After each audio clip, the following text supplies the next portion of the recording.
Well, this is beginning to have the hallmarks of an obsession. And I have my personal reasons for getting obsessed. These things that I'm talking about with respect to the male need for approval, for validation, for companionship, for a sense of just knowing or believing that he's not all alone in the world, of being wanted, being needed. And it's not just about sexual desire,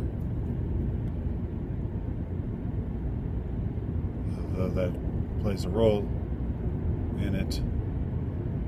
I have my personal reasons for having interest in all of this, which I'm not going to talk about here. But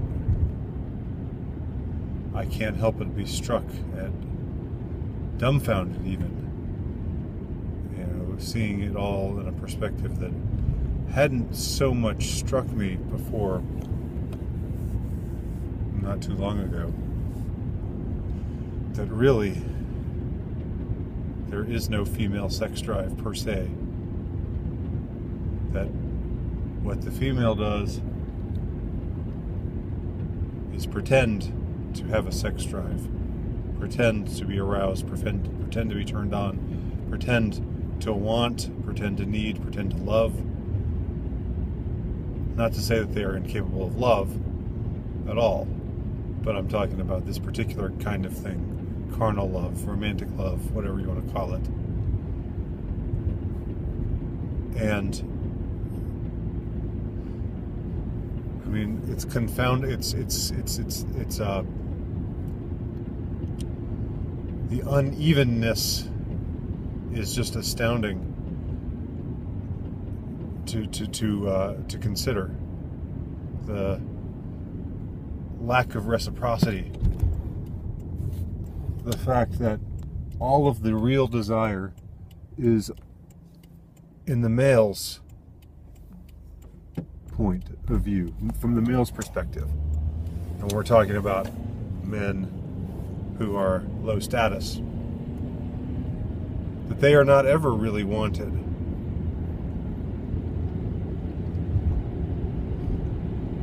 And that whenever they are told or shown that they are wanted, it's a masquerade on the part of the female.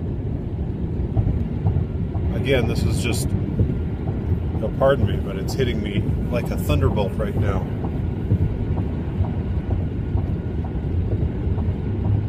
It's so overwhelming to consider that all of the authentic need and desire and all of the authentic need for release, need for companionship, need for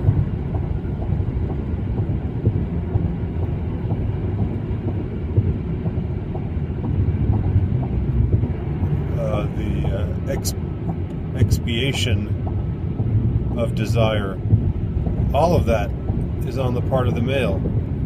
And on the part of the female, it's mirrored, but it's a masquerade on their side of the ledger.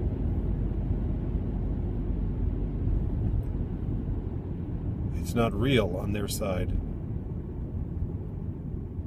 It's only a gesture in order to obtain something else, a means to an end,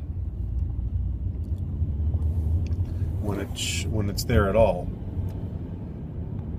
It's just to think that men, low status men, men who aren't truly wanted, to think that they put themselves on the line in this way and get so completely, utterly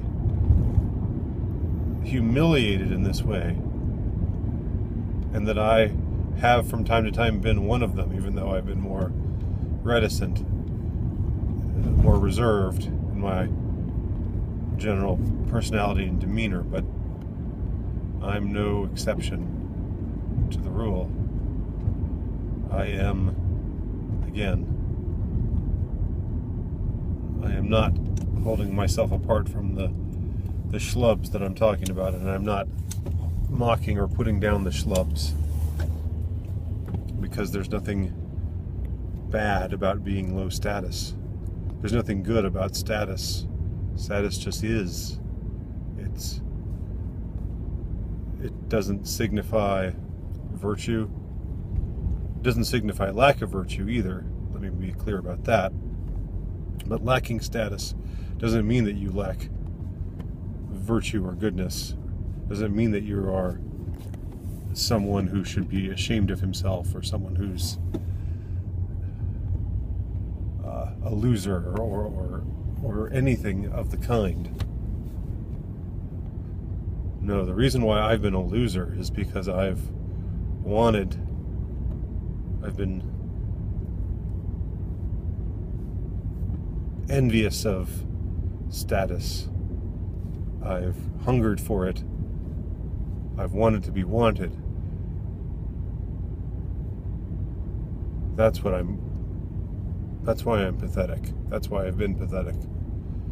And to think that all along, it's just been one absolute masquerade. Just a gesture of pretension, nothing more.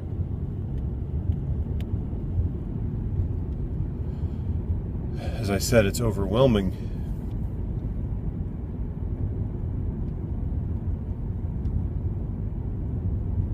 Everything needs to be scrapped.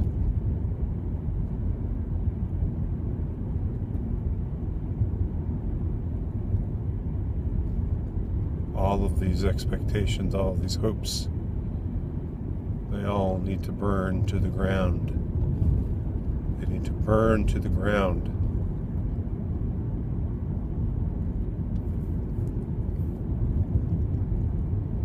And I feel like I might be entering the home stretch here. I'm not going to off myself. I'm not saying that, but I feel like I'm entering a kind of home stretch here. And like it's time to burn and purge away all of the hopes, the silly hopes and dreams and pretensions, and to realize the hard, cold truth, and to go from there, to go somewhere from there toward the finish line.